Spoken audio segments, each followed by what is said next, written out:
A 9-month-old baby sits on a white mattress. In front of him, someone places a small white rat. He reaches for it, curious, smiling. He is afraid of nothing.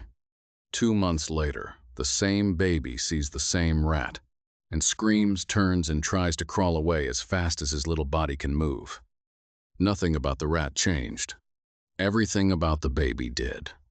And the men who changed him did it on purpose, filmed it, and then let him leave without ever undoing it.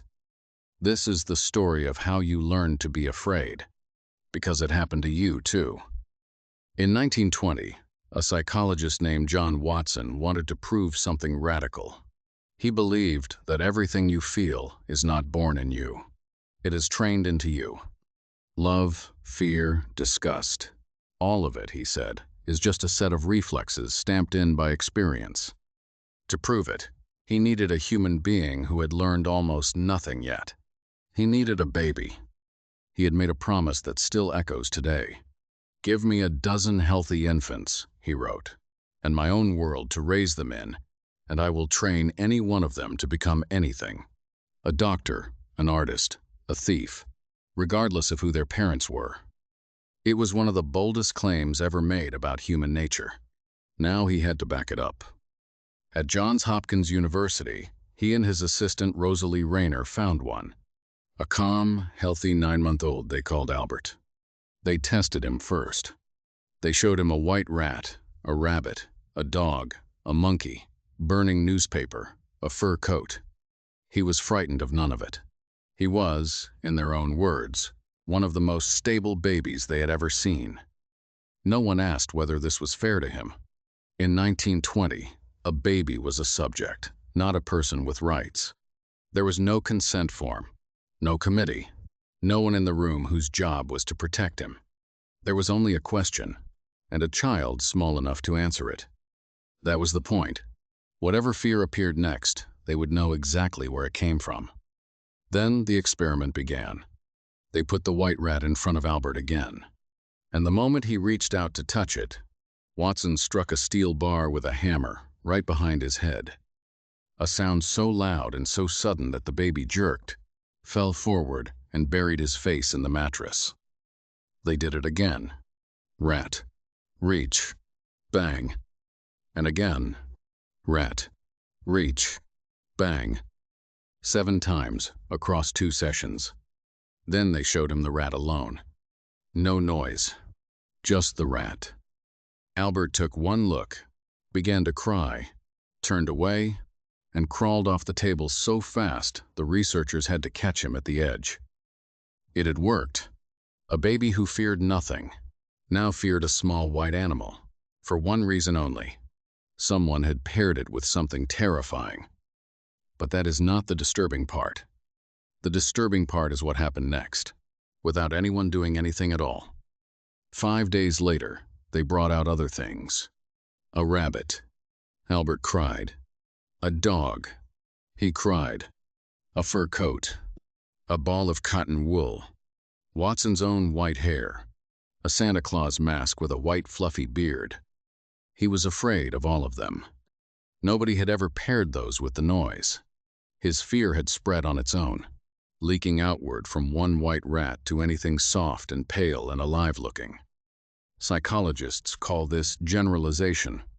You know it by a simpler name. It is why a person bitten by one dog flinches at every dog. Why one bad flight can close down every airport in your mind. The brain does not file a single memory. It draws a circle around it and calls everything inside that circle dangerous. And here the story turns. Watson planned a second phase. He was going to take the fear back out, to show that what is conditioned can be unconditioned. He never got the chance. Albert's mother worked at the hospital, and one day, without warning, she took her son and left. The experiment was over, which means a real child walked out of that building, carrying a fear that was deliberately built inside him, and never taken back out. For decades, nobody knew what became of him. Watson had hidden his identity. Researchers spent years chasing the ghost of little Albert. One team argued he was a boy named Douglas, who was quietly unwell, and died at only 6 years old. Another pointed to a different boy, Albert Barger, who lived a long life, and whose family said he could never stand animals, and no one ever knew why. We may never be certain which baby he was, but sit with that second possibility for a moment.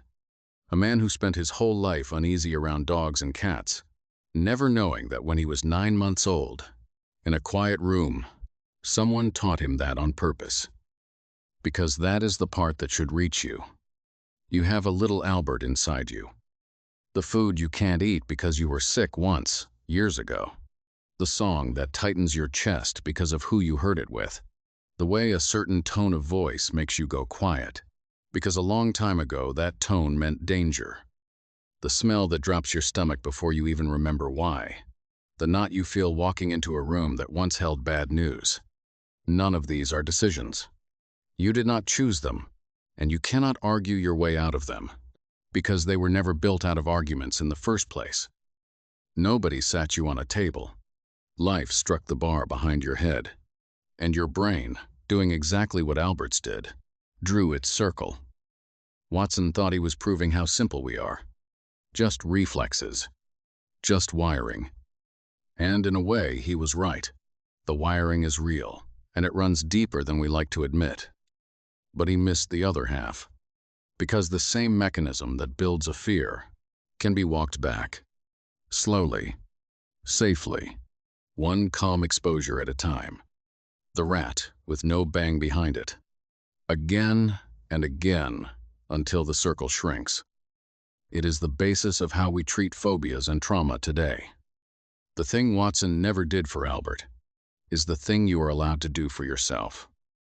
So the next time a fear grips you and makes no sense, don't ask what is wrong with you. Ask a better question. Who struck the bar, and how long ago? Because a fear that was learned can be unlearned. Little Albert never got his ending. You still can. Would you want to know who your rat is? And be honest? Tell me in the comments. And if you want to understand the experiments that reveal who we really are, this is the human experiment. I'll see you in the next case.